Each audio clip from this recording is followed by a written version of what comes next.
Hello students, अस्सलाम वालेकुम। उम्मीद है कि आप लोग सब खैरियत से होंगे। मेरा नाम है श्याम गोरी और आज हम पढ़ने वाले हैं स्टूडेंट वेक्टर की एडिशन को समझाने जा रहा हूं आप लोगों को। तो ये एक बहुत इंपॉर्टेंट टॉपिक है। इसके बिल्कुल एंड में मैं आपके सामने मतलब बीच में ही कहीं आपको मैं दो एमसीक्यूज आपके सामने रखूंगा और वो बड़े ही इंपॉर्टेंट एमसीक्यूज हैं।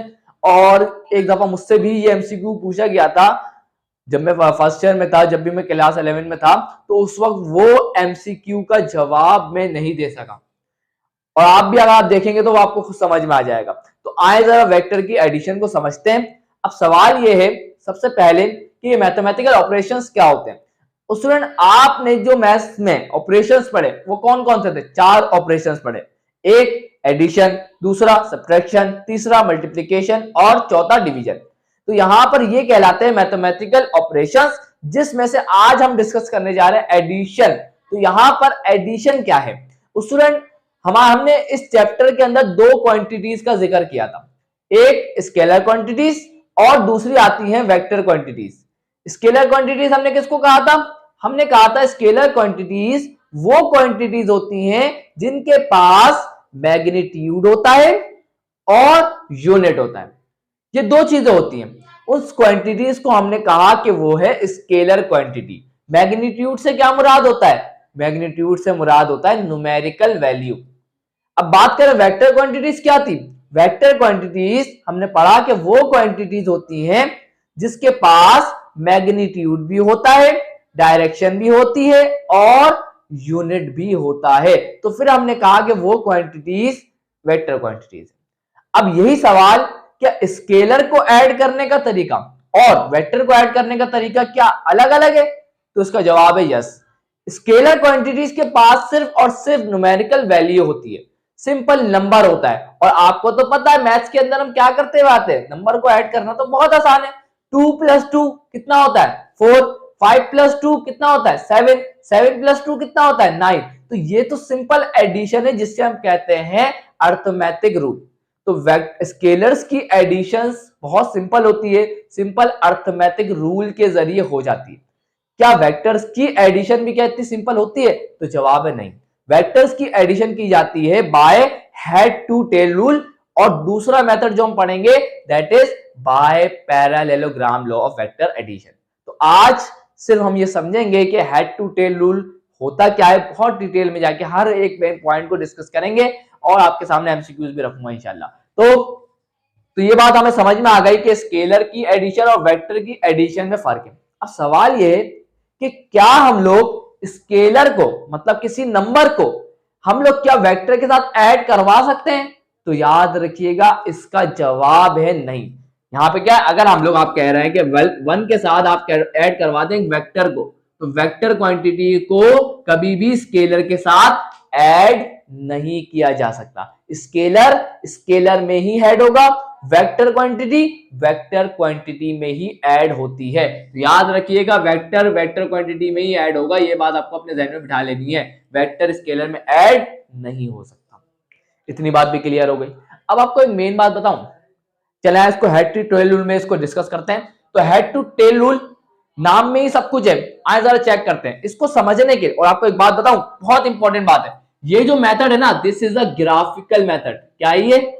इसमें हम लोग स्केच बनाते हैं, डायग्राम बनाते हैं, तो that's is a graphical method. तो याद रखिएगा head to tail rule is a graphical method. अब इसको समझने के लिए आप लोगों को वेक्टर्स बनाने होंगे स्टूडेंट। अब यहाँ पे आप कोई भी किसी भी डायरेक्शन में वेक्टर बना सकते हैं, वो आपकी मर्जी है। तो मैं मान लेता हूं एक वेक्टर ये रहा, इसको मैं ए का नाम दे देता हूं और ये आ गया हमारे पास ए वेक्टर, और एक वेक्टर मेरे पास बी है, ये आ गया हमारे पास एक बी वेक्टर, ये आ गया हमारे पास बी वेक्टर। अब हम चाहते हैं कि इन दोनों वेक्टर्स को ऐड करें। एक बात बताऊं आप लोगों को, बहुत इंपॉर्टेंट बात है। उसमें एक बात याद रखिएगा, जिन भी दो वेक्टर्स को आप ऐड करवा रहे हो, याद रखिएगा वो सेम फिजिकल क्वांटिटी से बिलोंग करने चाहिए। सर समझ में नहीं आई बात, मैं समझाता हूं। देखो स्टूडेंट, अगर आप ये सोच रहे हैं कि ये जो ए, अगर आपके सामने एक वेक्टर एफ है, क्या है? एक वेक्टर एफ है, ये आ गया फोर्स का वेक्टर, और आप ये सोच रहे हैं कि हमारे पास एक डिस्प्लेसमेंट का वेक्टर भी मौजूद है, ये आ गया डिस्प्लेसमेंट का वेक्टर, और आप ये सोच रहे हैं कि हम इन दोनों वेक्टर्स को ऐड करवा सकते हैं, तो ये बहुत गलत है। ये आप अपने जहन से बात निकाल दें। डिफरेंट वेक्टर्स क्वांटिटीज को ऐड नहीं किया जा सकता, सिर्फ और सिर्फ सेम फिजिकल क्वांटिटी को ही ऐड किया जा सकता है। तो ये फोर्स है, ये फोर्स का वेक्टर है, तो ये ऐड होगा सिर्फ और सिर्फ फोर्स के वेक्टर के साथ। ये डिस्प्लेसमेंट का वेक्टर है, तो ये ऐड होगा डिस्प्लेसमेंट के वेक्टर के साथ। तो एक बात क्लियर हो गई कि सेम फिजिकल क्वांटिटीज के वेक्टर को ही ऐड करवाना है। यहां तो मैंने ए बी का नाम सिर्फ आपको समझाने के लिए दिया हुआ है। क्लियर है? तो क्या कि इन दोनों की डायरेक्शन भी अलग है फिजिकल क्वांटिटी सेम ही। अब इनको ऐड कैसे करवाना है तो वो आप जरा देखते हैं। तो यहां पर ये अब आपको करना क्या, देखें आपको, ये है हमारे पास फर्स्ट वेक्टर और ये है हमारे पास सेकंड वेक्टर। आपको करना ये है कि सेकंड वेक्टर की टेल, या गई टेल और या गया हेड, सेकंड वेक्टर की टेल को ज्वाइन करना है फर्स्ट वेक्टर की हेड से। तो जरा देखें यहां पर हम क्या करने जा रहे हैं। और एक बात का बहुत ज्यादा ख्याल रखिएगा कि डायरेक्शन चेंज नहीं होनी चाहिए किसी भी वेक्टर की। जिन भी वेक्टर्स को आप ऐड करवा रहे हैं उनकी डायरेक्शन में और ना ही मैग्नीट्यूड में, इन दोनों में कोई चेंज नहीं करिएगा, क्योंकि आपको पता है वेक्टर की जो लेंथ होती है वो बताती है उसके मैग्नीट्यूड को। तो मैं एज इट इज इस वेक्टर को उतार दूंगा। तो ये मैंने क्या करा, इस वेक्टर को एज इट इज, ना ही इसकी डायरेक्शन चेंज की, जिस डायरेक्शन में था उसी डायरेक्शन में, और ना ही इसकी लेंथ चेंज की। तो ये आ गया हमारा वेक्टर ए। अब हम क्या करेंगे, इस सेकंड वाले वेक्टर को उठा के इस फर्स्ट वाले वेक्टर की टेल से ज्वाइन कर देंगे। तो ये बात का खास ख्याल रखिएगा, डायरेक्शन चेंज नहीं करनी, ना ही मैग्नीट्यूड। तो ये हमारे पास क्या आ गया, बी वेक्टर आ गया। सही है। अब देखें स्टूडेंट्स, आप खुद सोचें, यहां हम एडिशन कर रहे हैं। अभी हमने क्या किया, हमने ये किया ए वाले वेक्टर को बी वाले वेक्टर से ज्वाइन कर दिया। क्या काम खत्म हो गया? नहीं स्टूडेंट, काम खत्म नहीं हुआ। अगर आपसे मैं कहूं कि 2 + 2, ये कोई जवाब है? नहीं। आपने ऐड तो किया लेकिन आंसर तो नहीं आया। तो याद रखिएगा आंसर तो आना चाहिए ना। तो यहां पे आपने जब दो वेक्टर्स को ऐड किया तो इनका आंसर कहां है, तो उसी आंसर को हम कहते हैं रिजल्टेंट वेक्टर। तो रिजल्टेंट वेक्टर कहां से आएगा, उसको कैसे ड्रॉ करना है, आए जरा देखते हैं। स्टूडेंट, रिजल्टेंट वेक्टर को ड्रॉ करना बहुत आसान है। आपको बस ये देखना है कि सबसे पहला वेक्टर कौन सा था। अगर आप इन दोनों में से देखें तो पहला वेक्टर हमारा ये था, फर्स्ट वेक्टर हमारा ये था। तो आपको रिजल्टेंट वेक्टर को स्टार्ट करना है from the tail of the first vector, पहले वेक्टर की टेल से, और एंड करना है कहां पर, एंड ऑन दी हेड, और end on the head of the last vector, last vector के हेड पे जाके आपको क्या करना है, उसको ज्वाइन कर देना है। अब जो ये वेक्टर आया है, इस वेक्टर को कहा जाता है स्टूडेंट रिजल्टेंट वेक्टर। और हम क्या लिखेंगे इसको, कि ये आर हमें कब मिला था, ये हमें जब मिला जब हमने ए वेक्टर को ऐड किया था बी वाले वेक्टर में। क्लियर है? अब आपने नोट किया कि जब हमने वेक्टर ए और वेक्टर बी को ऐड किया तो उससे ऐड होने के बाद भी हमें जो क्वांटिटी मिली वो भी एक वेक्टर क्वांटिटी है। तो ये हमें वेक्टर क्वांटिटी ही मिली। अब मेन इंपॉर्टेंट बात स्टूडेंट, क्या अब तीसरा मेन पॉइंट आ रहा, अभी मैं लिख देता हूं। पहले तो ये बात लिख दूं कि हम वेक्टर को कैसे ऐड करेंगे, क्या करेंगे, join the tail of second vector from the head of first vector। तो उसके बाद क्या करेंगे, उसके बाद ड्रॉ a resultant vector। हम ड्रॉ करेंगे रिजल्टेंट वेक्टर को कहां से, from the tail of first vector, from the tail of first vector to the head of कहां लेके जाएंगे, कहां रोकेंगे, to the head of last vector. तो याद रखिएगा जो लास्ट वेक्टर होगा उसकी हेड पे जाके रोक देंगे तो बन जाएगा हमारे पास रिजल्टेंट वेक्टर। तो ये वो बात थी जो हमने यहाँ काम किया ना, वो उसको मैंने यहाँ लिख दिया। कैसे करेंगे वेक्टर्स को ऐड? ज्वाइन करेंगे। The tail of second vector की जो टेल है उसको ज्वाइन करेंगे किससे? From the first head of the first vector. Draw, उसके बाद क्या करेंगे? Draw a resultant vector from the tail of the first vector to the head of the last vector. ये हो गई वेक्टर एडिशन, बहुत आसान थी, है ना। अब आए जरा, अब मैं आपके सामने कुछ कंडीशंस रखता हूं और उसे देखते हैं, और आपको एक बात पहले बताता हूं, फिर इसके बाद चलते हैं। स्टूडेंट्स, आपको क्या लगता है? आपको एक बात पता है कि जब हम अर्थमेटिक रूल को पढ़ते हैं, हम ये कहते हैं कि 2 + 2 क्या होता है? 4। एक ही आंसर आता है हमेशा। 2 + 2 कभी भी 5 नहीं होगा, 2 + 2 कभी भी 6 नहीं होगा, 2 + 2 हमेशा 4 ही होगा। लेकिन क्या आप ये सोचते हैं कि वेक्टर्स को भी आप जब हमेशा ऐड करवाएंगे तो आपको हमेशा एक ही आंसर मिलेगा? तो ये एक्सपेक्ट अगर आप कर रहे हैं तो बिल्कुल गलत है। वेक्टर्स की एडिशन जब आप करवाएंगे तो आपको बहुत ज्यादा आंसर मिलेंगे। हमें नहीं पता कितने, बहुत ज्यादा आंसर मिलेंगे। अब आए जरा कुछ कंडीशंस देखते हैं कि रिजल्टेंट वेक्टर के आंसर हमारे को क्या मिल रहे हैं, क्यों कम मिल रहे हैं, जरा चेक करते हैं। मैं आपको कुछ सिचुएशंस आपके सामने रखता हूं और आपको खुद पता चल जाएगा कि वेक्टर्स की एडिशन के जो रिजल्ट्स होते हैं, रिजल्टेंट्स होते हैं, वो सेम नहीं होते, वो चेंज होते रहते हैं। तो आइए जरा चेक करते हैं। चलें यार स्टूडेंट्स, जो कंडीशंस मैंने आपको बताया कि वेक्टर्स की एडिशन से आने वाले आंसर्स डिफरेंट होते हैं as compare to arithmetic rule के सिर्फ एक ही आंसर होता है 2 + 2 4, लेकिन इसके साथ ऐसा नहीं है। और एमसीक्यू में भी देखेंगे जरा, और यहाँ पे एमसीक्यू भी लिख दिए मैंने। अब जरा आए जरा इन सिचुएशंस पे जरा गौर करें। अब स्टूडेंट्स, ये हमारे पास एक ए वेक्टर था और ये हमारे पास एक बी वेक्टर था। इनको हमने हेड टू टेल रूल के मुताबिक ऐड कर दिया। अब वक्त आया है कि अब हम इनका रिजल्टेंट वेक्टर को ड्रॉ करें। तो स्टूडेंट, रिजल्टेंट वेक्टर को ड्रॉ करने का तरीका हम सीख के आ चुके हैं। फर्स्ट वेक्टर की टेल से स्टार्ट करेंगे और लेके जाएंगे कहां तक? From the head of last vector. ये बात भी क्लियर हो गई। तो ये हमारे पास क्या है? इसका रिजल्टेंट वेक्टर है। और ये क्या लिखेंगे? हम लिखेंगे आर क्या है? आर इज इक्वल टू क्या हो जाएगा? ए प्लस बी। अब जरा सवाल मेरा आप लोगों से ये है, क्या आप मुझे बता सकते हैं इन दोनों वेक्टर्स के दरमियान एंगल कितना है? तो आप कहेंगे सर ये दोनों वेक्टर्स आपस में पैरेलल है, एक ही डायरेक्शन में, तो इनके दरमियान का एंगल हो जाएगा 0 डिग्री। सबसे पहले मैं सबके एंगल लिख लेता हूं। यहां देखें, यहां एंगल कितना है? आप बोलेंगे सर 0 से बड़ा है और 90 से छोटा है, छोड़ दें इसको भी। तो यहां पर इसको अगर देखें तो इन दोनों वेक्टर्स के दरमियान एंगल कितना है? इन दोनों वेक्टर्स के दरमियान एंगल है 90 डिग्री। और इन दोनों के दरमियान अगर आप देखें तो यहाँ पे क्या 180 से छोटा है और 90 से बड़ा है।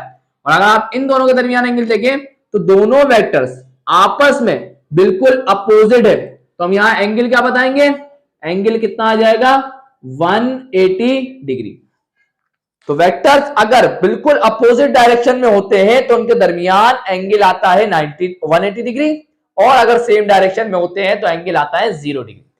अब सबके रिजल्टेंट वेक्टर्स को ड्रॉ करते हैं। इसके ड्रॉ करें तो यहां से from the tail of first vector from to the head of last vector, तो ये आ गया इसका रिजल्टेंट वेक्टर। तो यहां पर हम लिख देंगे ए वेक्टर प्लस का बी वेक्टर, ये आ गया हमारे पास। अब बार बार नहीं लिखूंगा, सिर्फ ड्रॉ कर देता हूं।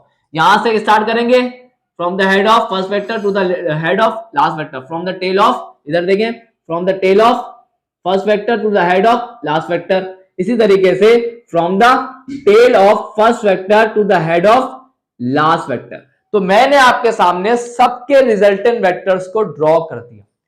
अब आए एक एक करके गौर करते हैं। अगर आप यहां देखें तो इस वेक्टर की जो लेंथ है, इस वेक्टर की जो लेंथ है वो काफी ज्यादा है। अगर आप इन सब के मुकाबले में इस फर्स्ट वाली कंडीशन में अगर इसकी लेंथ को देखें वेक्टर की, इस केस के अंदर इसकी लेंथ सबसे ज्यादा है। इसका मतलब इस केस के अंदर इसकी वैल्यू, रिजल्टेंट वेक्टर की वैल्यू सबसे ज्यादा। इसका मतलब इस कंडीशन में जो रिजल्टेंट वेक्टर जो हमारे पास आया है वो क्या आया है? हम कहेंगे कि यहां पर इस कंडीशन में हमारे पास रिजल्टेंट वेक्टर आया मैक्सिमम। और मैक्सिमम कौन से एंगल पे आया है? मैक्सिमम आया है 0 डिग्री पर।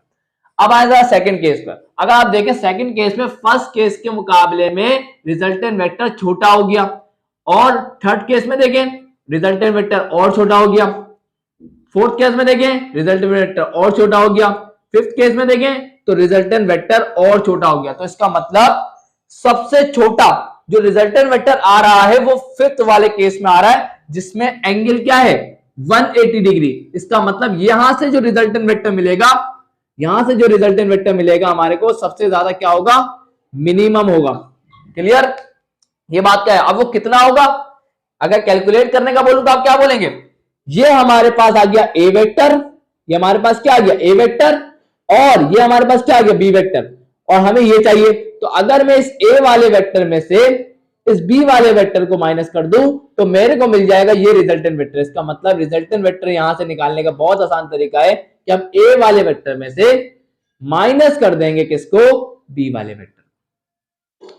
तो हमें क्या मिल जाएगा, हमें मिल जाएगा रिजल्टेंट वेक्टर, और ये हम क्या कहेंगे कि यहां से जो रिजल्टेंट वेक्टर मिला वो क्या है, वो मिनिमम है। तो ये बहुत इंपॉर्टेंट बात है। क्या हमें ये बात पता चल गई कि रिजल्टेंट वेक्टर मैक्सिमम कब होता है, मैक्सिमम करना है तो आप सिंपल a प्लस बी करते हैं, आपको मैक्सिमम मिल जाएगा। और मिनिमम देखना है तो a में से उस वाले वेक्टर को माइनस कर दे तो आपको पता चल जाएगा रिजल्टेंट वेक्टर मिनिमम कितना हो सकता है और मैक्सिमम कितना हो सकता है, इसका अंदाजा आप लगा सकते हैं। बाकी जो इनके दरमियान के नंबर से वो सब आ रहे होंगे। तो इससे ये बात पता चल गई कि वेक्टर की जो एडिशन है ना, उससे हमें एक रिजल्ट नहीं मिलता, हमें बहुत सारे रिजल्ट मिलते हैं। और एक और मेन बात आपको मैं बता दूं, हेड टू टेल रूल के मेथड के जरिए हम सिर्फ दो वेक्टर्स को ऐड नहीं कर सकते, आप चाहें जितने चाहे वेक्टर्स को ऐड करवा सकते हैं। आप इनफाइनाइट वेक्टर्स को इसमें ऐड करवा सकते हैं, यही खासियत है हेड टू टेल रूल के वेक्टर की।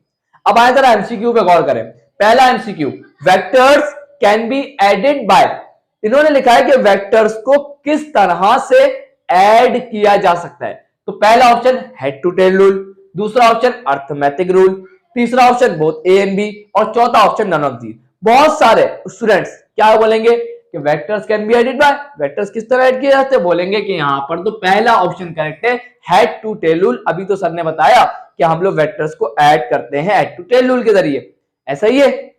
आप एक मिनट रुक जाए, अब जरा 2 मिनट के लिए रुके। तो यहां पर अगर आप देखें दो केसेस बन रहे हैं, दो केसेस बन रहे हैं जिसमें जो वेक्टर की एडिशन है ना, वेक्टर्स की एडिशन जो है वो सिंपल अर्थमेटिक रूल के हिसाब से भी हो रही है। कौन सा केस, एक ये वाला केस जिसके अंदर अगर आपके पास ए वेक्टर कितना है 4 न्यूटन का है, और बी वेक्टर आपके पास कितना है, बी वेक्टर का मैग्नीट्यूड है 5 न्यूटन। तो आप क्या करेंगे इसको सिंपल, अगर आपको रिजल्टेंट वेक्टर चाहिए तो आप क्या करेंगे 5 + 4 कर देंगे तो ये आ जाएगा 9 न्यूटन। इसी तरीके से अगर आप यहां देखें, अगर ए वेक्टर है क्या 4 न्यूटन और बी वेक्टर क्या आपके पास, सॉरी बी वेक्टर को मैं यहां कम करूंगा, बी वेक्टर यहाँ ए वेक्टर हमारे पास क्या है 5 न्यूटन और बी वेक्टर हमारे पास क्या है 4 न्यूटन। तो हमारे पास इसने बोला माइनस करेंगे तो 5 - 4 क्या होता है 1। ये तो सिंपल अर्थमेटिक रूल के हिसाब से आंसर आ रहे हैं, है ना। अर्थमेटिक रूल यही होता है 5 + 4 9, 5 - 4 1। इसका मतलब कैन बी का, इसने यहां पर जो कैन बी का इस्तेमाल किया है ना, हो सकते हैं, तो ये वर्ड बड़ा कीमती है। इसका मतलब ये हुआ हेड टू टेल रूल के हिसाब से तो करते हैं, जनरली करते हैं, लेकिन ये अर्थमेटिक रूल के हिसाब से भी ऐड हो सकते हैं। इसका मतलब इस कंडीशन के अंदर both B A and B वाला ऑप्शन करेक्ट होगा। अगर सिर्फ ये लिखा हुआ होता कि वेक्टर्स आर एडेड बाय, कि वेक्टर्स को जनरली किस तरीके से ऐड किया जाता है, तो फिर आपका ऑप्शन होता हेड टू टेल रूल। अब दूसरा इसमें लिखा हुआ the magnitude of two resultant forces of magnitude 5 Newton and 10 Newton can not be. वो बोल रहे हैं इन दोनों फोर्सेस का, एक का मैग्नीट्यूड है 5 न्यूटन, दूसरे का मैग्नीट्यूड है 10 न्यूटन, और वो कहना ये चाह रहे हैं इन दोनों फोर्सेस का, अगर हम बात करें रिजल्टेंट वेक्टर की, तो रिजल्टेंट वेक्टर का मैग्नीट्यूड इन चारों ऑप्शन में से क्या नहीं हो सकता। ये मेरे सामने आया था एमसीक्यू क्लास 11 के अंदर, और मैं परेशान हो गया, ये क्या पूछ लिया, कैन नॉट बी। ये की पूछते हमसे कि मैग्नीट्यूड निकाल के दो तो हम दे देते, ये तो बोल रहे हैं कि इन ऑप्शन में से कौन सा रिजल्टेंट वेक्टर का मैग्नीट्यूड नहीं हो सकता, क्योंकि मैं पहले ये कॉन्सेप्ट जानता ही नहीं था। अब आप भी इस बार इस कॉन्सेप्ट को सीख चुके हैं, तो आप बता सकते हैं। आपको मैंने क्या बताया कि मैक्सिमम रिजल्टेंट वेक्टर कब होगा, जब हम जो भी वेक्टर्स हो उनको ऐड करके देख लें। तो तो अगर आप देखें तो 10 और 5 कितने होते हैं? 15। इसका मतलब मैक्सिमम जो आंसर आएगा ना, मैक्सिमम इसका आ सकता है आंसर 15। कितना आ सकता है? 15 न्यूटन आ सकता है। और इन दोनों का मिनिमम रिजल्टेंट वेक्टर का आंसर क्या हो सकता है? 10 - 5। कितना हो जाएगा? 10 - 5 तो क्या हो जाएगा? 5 हो जाएगा, 5 न्यूटन। इसका मतलब इसका मिनिमम जो है ना रिजल्टेंट वेक्टर का आंसर वो आ सकता है 5। और वो पूछ रहा है इन ऑप्शन में से कौन सा आंसर नहीं आ सकता। तो अगर आप देखें 6 तो आ सकता है क्योंकि मिनिमम 5 है, तो 5 के बाद 6 आएगा। 9 भी आ सकता है और 13 भी आ सकता है क्योंकि 15 से कम है। इसका मतलब ऑप्शन नंबर ए देखे ना, उसमें लिखा हुआ 4। आपको तो पता है मिनिमम सिर्फ 5 है, 5 से कम नहीं हो सकता। इसका मतलब यही वाला ऑप्शन है जो गलत है, 4 न्यूटन नहीं हो सकता। उसने बता दिया ना मिनिमम 5 हो सकता है, तो इसका मतलब ये वाला ऑप्शन करेक्ट होगा, इसमें ये वाला ऑप्शन करेक्ट होगा। तो आई होप स्टूडेंट्स, क्या आप लोग मैंने जो आपको बातें बताई वो आप लोग इंशाल्लाह समझ चुके हैं। तो आपको एक और बात जल्दी से मैं आपको क्लियर कर दूं, सुनिएगा जल्दी से। अब यहां देखें, हमने यहाँ पे ए बी का साथ किया था ना, आप इसी काम को ऐसे भी कर सकते हैं। इसी वेक्टर को आप इसके बिल्कुल पैरेलल लिए, डायरेक्शन सेम रखिएगा। तो यहां पर इसी वेक्टर को मैंने यहाँ ड्रॉ कर दिया, इसी को इसके पैरेलल शिफ्ट कर दिया, तो ये आ गया हमारे पास। अगर आप देखें तो ये बी वेक्टर है और ये ए वेक्टर है। तो अगर आप देखें तो बी वेक्टर की हेड से ए वाले वेक्टर की टेल जुड़ी हुई है, तो मैं कहूंगा कि रिजल्टेंट वेक्टर मुझे ऑब्टेन हो गया बी वेक्टर को जब मैंने ऐड किया ए वेक्टर के अंदर। इससे क्या बात पता चली कि रिजल्टेंट वेक्टर हमारे पास, चाहे आप ए के अंदर बी को ऐड करें या बी वेक्टर में ए को ऐड करें, आंसर सेम आता है। जिस वजह से, सुनिएगा बात को, जिस वजह से हम ये कहते हैं कि जो एडिशन ऑफ वेक्टर है ना, ये क्या है? कम्यूटेटिव है। क्या है ये? कम्यूटेटिव, जिसमें ऑर्डर से फर्क नहीं पड़ता, उसे हम कहते हैं कम्यूटेटिव। तो यहां पर या आप a प्लस बी करें या b प्लस ए करें, फर्क नहीं पड़ेगा, इसका मतलब कम्यूटेटिव है। और इसी तरीके से वेक्टर की जो एडिशन है वो एसोसिएटिव भी है। इसका मतलब a के अंदर आप ऐड करें किसको? b प्लस सी को, या आप पहले b प्लस सी को ऐड कर लें फिर a के अंदर ऐड करें, तो वो एक ही बात होगी। समझ में आई? तो ये कहलाती है एसोसिएटिव प्रॉपर्टी। तो वेक्टर की जो एडिशन है ना वो एसोसिएटिव भी होती है। तो आज का में ये लेक्चर है, जितनी भी मैंने आपको इंपॉर्टेंट बातें बताई हैं कि इस रूल के जरिए आप इनफाइनाइट वेक्टर्स को ऐड कर सकते हैं। तो सारी मैंने आपको इंपॉर्टेंट बातें बता दी। इंशाल्लाह जो नेक्स्ट वेक्टर है उसमें हम वेक्टर की एडिशन को देखेंगे by parallelogram law of vector addition. तो आज की मैं वीडियो यहीं एंड करता हूं। वीडियो अच्छी लगी तो लाइक जरूर करिएगा, चैनल को सब्सक्राइब करके बेल आइकन प्रेस करके ऑल पे जरूर क्लिक करिएगा। समझता हूं नेक्स्ट वीडियो में, तब तक के लिए अल्लाह हाफ़िज़।